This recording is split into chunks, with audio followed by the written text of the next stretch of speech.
Give me a story for the title. Germaphobe CEO hates touch, but when his maid brushes his hand, he tosses sanitizer and kisses her. The story should be 4000 words in a single paragraph. Also give a powerful hook for this story with subscribe request this channel. Story should be in tone highly dramatic and emotional like a suspense thriller with unexpected reveals, heart-touching emotional miracle story with mystery elements, including twists to make it more attractive. In the glittering skyline of the city stood the headquarters of Hanwell Corporation, a glass tower that seemed untouchable, much like the man who owned it, Adrian Hale, a billionaire CEO known across the business world for two things: his ruthless genius and his terrifying fear of germs, a condition so extreme that people whispered about it like a legend, saying he hadn't touched another human being in over 10 years, not a handshake, not a pat on the shoulder, not even the warm comfort of a hug, and every employee who worked under him knew the rules. No one came within 3 feet of Adrian Hale. Every meeting room was sterilized before he entered, his office doors opened automatically to avoid contact, and he carried bottles of sanitizer everywhere like weapons against an invisible enemy. The story behind his obsession was a tragedy that few truly understood, because years ago when Adrian was just a young man struggling to build his company, his mother had died from a rare infection contracted in a hospital, and Adrian had watched helplessly as the doctors told him that a simple contamination had taken her life, and from that moment the world stopped feeling safe to him, turning every handshake into a threat and every human touch into danger. So he built walls of cleanliness around himself stronger than steel, and for years those walls never cracked, until the day a quiet girl named Lila entered his life as nothing more than a maid. Lila was different from anyone in the Hale mansion, a huge sterile palace overlooking the city where every surface gleamed like a hospital floor. She was soft-spoken, with curious eyes that carried both sadness and courage, and unlike the other staff who feared Adrian's strict rules, she seemed strangely calm around them, almost as if she understood loneliness better than most people. She had taken the job only a week earlier after the previous maid quit, unable to tolerate the suffocating rules of sanitizing every object twice before the CEO could see it, but Lila never complained, quietly cleaning rooms while humming old melodies under her breath, melodies Adrian occasionally heard from behind closed doors without realizing why they made his chest tighten with a feeling he couldn't name. Adrian rarely noticed the staff in his house, because his routine was rigid: wake up, sanitize, check reports, attend meetings through video screens even inside his own building, eat food prepared under strict sterile conditions, and return to the mansion where silence greeted him like an old companion. But one stormy evening everything changed, because that night Adrian returned home exhausted after a brutal corporate battle that had lasted months, a hostile takeover attempt by a rival company that nearly cost him his empire, and as he stepped inside the mansion rain poured outside like the sky itself was trying to wash the world clean. Yet even rain could not soothe the storm in Adrian's mind, and as he walked toward his study with his usual precision, Lila appeared in the hallway carrying a tray of tea prepared by the kitchen staff, unaware that Adrian had entered earlier than expected. The mansion lights flickered slightly from the thunder outside, and in that tiny moment of distraction Lila turned quickly and accidentally brushed his hand with her fingers. As the tray tilted slightly in surprise, time seemed to freeze. Adrian Hale, the man who treated touch like poison, stared at his hand in horror as if a snake had bitten him, and Lila's face went pale as she realized what happened, because every employee knew that breaking the no contact rule meant instant dismissal, and she quickly stepped back, whispering apologies while fear filled her voice, expecting him to explode with rage or demand the staff remove her immediately. But something strange happened inside Adrian's mind in that second. The world did not end, his skin did not burn, and instead of disgust he felt a warmth so unfamiliar it startled him more than the touch itself. For years Adrian's reflex after accidental contact had been immediate: sanitizer, gloves, distance, but as Lila's trembling eyes met his, he hesitated.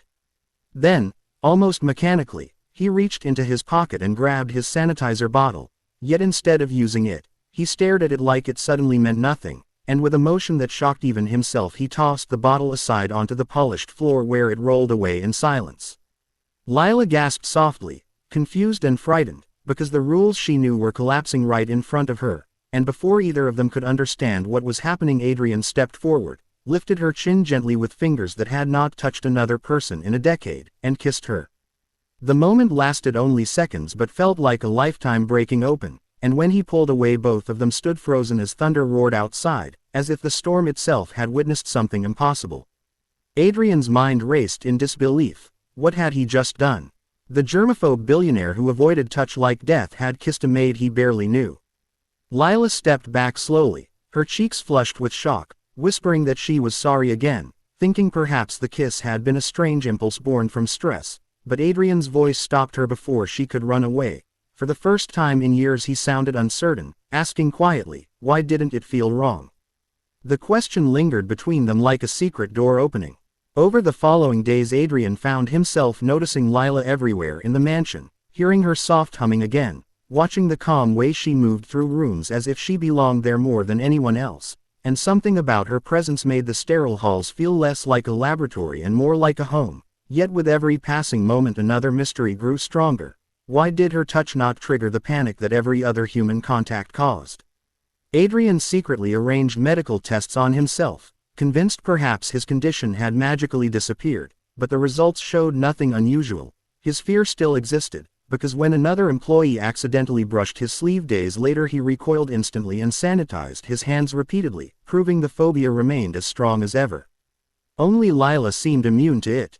This realization haunted him, pushing Adrian deeper into curiosity about the quiet maid who seemed to break the rules of his own mind. And one evening he confronted her gently in the garden where she often worked late trimming flowers under soft lantern light, asking about her past, but Lila hesitated before answering, revealing only fragments. She had grown up in an orphanage, moved between small jobs, and never stayed anywhere long, yet there was something in her eyes suggesting deeper secrets hidden beneath the simple story. Adrian felt a strange protectiveness growing in his chest, something unfamiliar and frightening. And the more he tried to ignore it the stronger it became. Weeks passed, and the mansion staff began whispering because the impossible had become reality. Adrian Hale allowed the maid near him, even speaking with her during dinner sometimes while keeping distance from everyone else, but the calm peace of those evenings would soon shatter when a shocking truth surfaced from Adrian's past. One night Adrian received a confidential report from a private investigator he had hired years earlier to uncover details about his mother's death. A case he never stopped questioning because something about the hospital's explanation never felt right, and the investigator had finally discovered a hidden file suggesting that the infection which killed his mother might not have been accidental contamination but deliberate sabotage connected to corporate rivals who wanted to break Adrian's rising company by destroying his family. The revelation shook Adrian's world, filling him with anger and grief that had slept inside him for years. But the biggest shock came when he continued reading the report and found a familiar name buried in the documents. The orphanage where Lila had grown up was funded secretly by the same rival corporation suspected of involvement in his mother's death. Adrian felt the ground beneath him disappear. Could the girl he had allowed into his carefully protected life be connected to the people who ruined his past?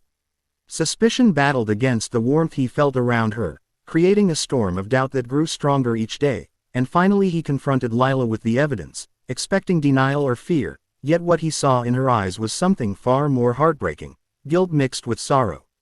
She admitted that years ago the orphanage director had asked her to work in certain wealthy households as part of a mysterious program, never explaining the purpose but promising financial support for the orphanage if she cooperated, and she had believed it was simply domestic work arranged by benefactors. Yet after arriving at the Hale mansion she began noticing strange questions from the director about Adrian's habits, security systems, and health routines, questions she refused to answer because something about them felt wrong, and recently she had discovered the terrifying truth, that the same corporation fighting Adrian in the business world had planned to use her presence in his home to gather information or even poison him slowly through contaminated items, believing his germophobia would hide the crime by making any illness appear psychological.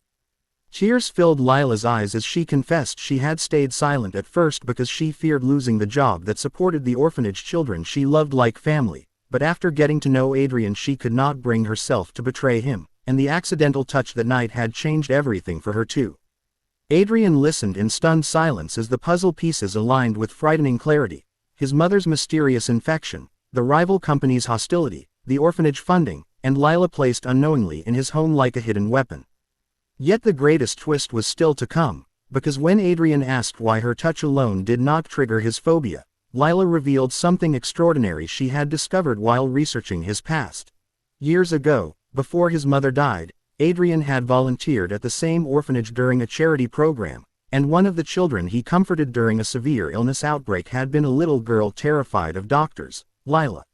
She showed him an old photograph preserved carefully in her belongings, showing a young Adrian kneeling beside a sick child holding her hand gently, promising she would be okay while wearing protective gloves. And though Adrian barely remembered the moment among countless charity events, for Lila it had been life-changing because he was the first person who treated her with kindness when she felt abandoned. Somewhere deep in Adrian's subconscious that memory had remained, powerful enough to override the fear his mother's death created later, and when Lila touched him years afterward his mind recognized the connection before logic could interfere.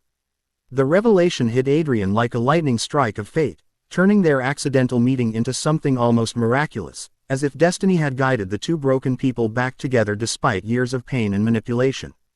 But the danger surrounding them was far from over, because the rival corporations soon realized their plan had failed and began moving aggressively to destroy Adrian's company publicly, launching legal attacks, media scandals, and financial traps designed to crush him completely.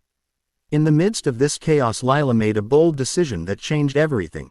She revealed the secret communications from the orphanage director that proved the conspiracy, risking her own safety to expose the truth. The evidence triggered a massive investigation that uncovered the corporation's dark history of corporate sabotage and even connected them to the infection that killed Adrian's mother years earlier. The scandal shook the entire business world, and within months the rival executives were arrested while their company collapsed under legal pressure. When the storm finally settled, Adrian stood on the balcony of his tower watching the sunrise with Lila beside him, realizing the fortress of fear he built around himself had slowly turned into a prison, and the one person sent into his life as a weapon had become the key that set him free. He reached for her hand openly, this time without hesitation, feeling the simple warmth of human contact that once terrified him, and though his germophobia did not disappear overnight, it no longer controlled his life the way it once had. Lila looked at him with the same quiet courage that had carried her through years of hardship, and Adrian smiled softly before saying something the world would never believe if they heard it. The man who hated touch found his cure in the one person he was never meant to trust. And as the city awakened beneath them, the germaphobe CEO who once feared every human connection leaned forward and kissed the maid again, this time not out of shock, but out of love that had survived betrayal, mystery, and destiny itself. Heart.